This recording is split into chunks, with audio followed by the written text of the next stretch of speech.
Well, I've been invited along as a guest to actually have a look around an optics factory. We're in the Leica factory, and as an end consumer, you know, as a hunter, as somebody that uses these products, I am absolutely fascinated by what goes into it. Because, you know, obviously when we buy optics, we always try and invest in the best possible optics that we can get. But what makes those products worth that investment? And that's something that I've always been fascinated by, because obviously we all realise, you know, that using good glass is a fantastic advantage to have out in the field. And it's just unbelievable how many hours are involved in producing the finished product.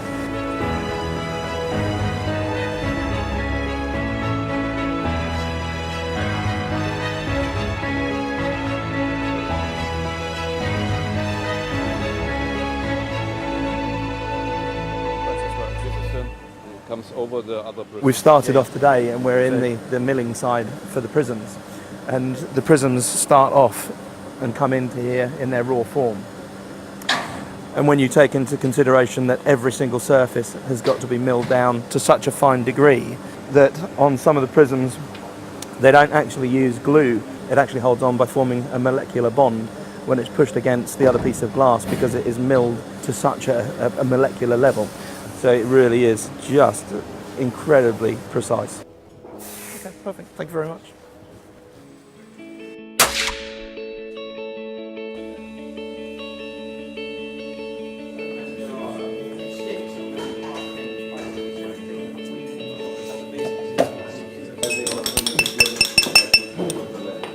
Please, gentlemen, could I have your attention a minute? I would like to introduce you a stick that the society, French society, first table stick to test during the Monteria Day tomorrow. So with the left button you always choose, and with the right button you enter. Then go to next step, ballistics. Choose EU5 or US5. Let's do it together. No, definitely feeling nervous this morning. Just seen the dogs turn up, and there's a proper motley lot of hounds there. So I hope they find stuff, because I think otherwise they might eat us. But no, we've got a good team of guys here, so we've been having a lot of giggles. We've got a good French contingent, and of course the odd Austrian as well. So yeah, they've been a good laugh. So yeah, I mean, obviously everybody's now set out. We've had the safety briefing, and it won't be long until we get cracking on. So. The weather here is just amazing. For February, I think we're out here in Churchleeds. It's beautiful, so it won't be long, and I think we've been called up to load up and away we go.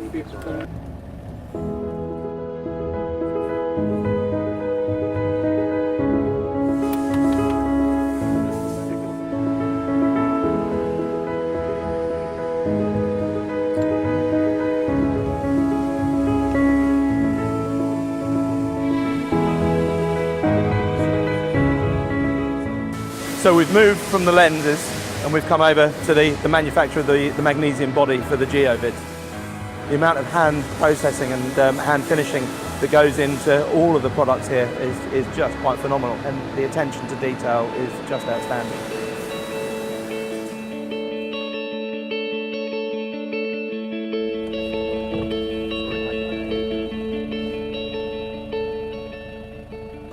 We've now arrived at a hunting ground down in Portugal, and as we were dropped off there were two stags just up on the hill. We couldn't get the rifle out of the truck quick enough to begin, because as soon as you're dropped off on the stand then you're live to go. So it really does just kick off as soon as you start. We're here for 4 hours, I think, so hopefully we'll stand a good chance. But we've got distances out here that we're shooting out to about 250 metres, or we can shoot out to 250, 300 metres. So what I'm going to do is we're just going to take the geovids, have a quick scan through, just get some ranges. We set the rifles up yesterday and we've set out the program with the geovid system on the click values of the scope. So it gives us a click value in the front of the geovid, so we'll click it, get the range, and then if it is a bit of a way out, then we can click it in. Because we're on a Monterey, apparently it's not the same as some of the driven hunting where pretty much as everything's on the run and on the move. They might just, because we're hunting over such a vast area, the animals might just come through and start mooching and stop, mooch and stop, mooch and stop. So it may just give us that time element to be able to just click in the adjustment and take a more accurate shot. It's beautiful to see. So we've just got a vulture flying across over there, and especially now because vultures are in so much trouble through diclofenac. Diclofenac is an anti-inflammatory that is given to cattle, and what happens is it stays in the cattle system. If the cattle die and the vultures come down and feed on it, it's absolutely lethal to them. So we've lost over 90% of our vultures worldwide. So to actually have the privilege of seeing vultures flying around still is wonderful.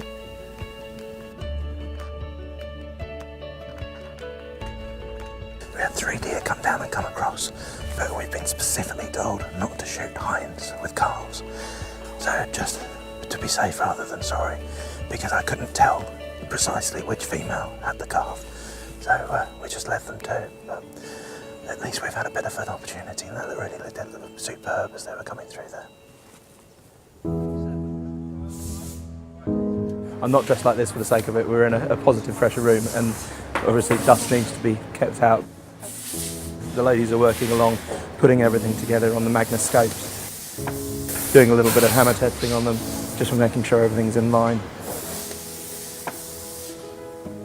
And this is a culmination of about 250 parts. I think 11 or 12 lenses, they were saying on average go into the scopes depending on which model they are.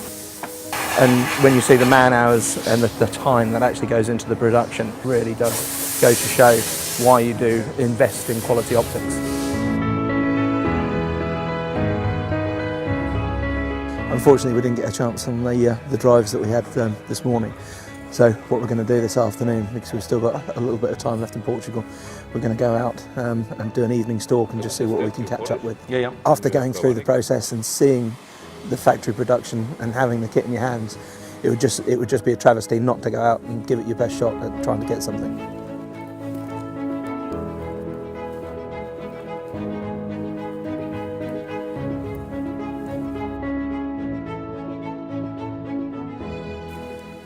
We've just been stalking along this ridgeline here. We've just seen a couple of stags coming through. We're just going to see if we can go further down this track, because they're just tucked up behind the trees here. I've not seen them come out, so we might stand a chance of getting them.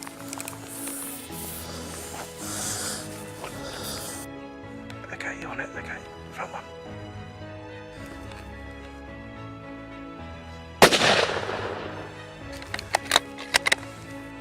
It was a good hit when we saw the stag run, so we just need to get in there now and try and find them. But again, in conditions like this, we haven't got a dog, although they've got dogs back at the farm, so if we need to, I'm sure we can go and get one, but hopefully we can get on the blood spoor quickly and follow it up. So we've got good blood here, we've just got to follow it up through.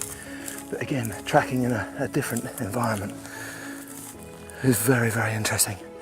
You know, you've just, again, just follow the same principles. Go to where the strike point is, pick up the blood and follow the spoor through. So hopefully we'll find the beastie at the end of it.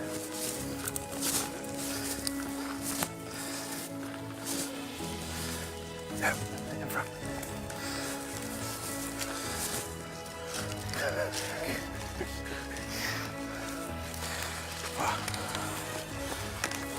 Super. That's the end of a very, very long day, and we finally got a stag at the end of the day with a bit of stalking and a bit of running through. So it doesn't get any better than that. But what a glorious way to remember Portugal. And again, it was just great using the equipment from Leica that we've been. Watched it being made, watched it getting put together, seen the finished product, and then actually managed to get out with it and use it in the field. It has just been superb.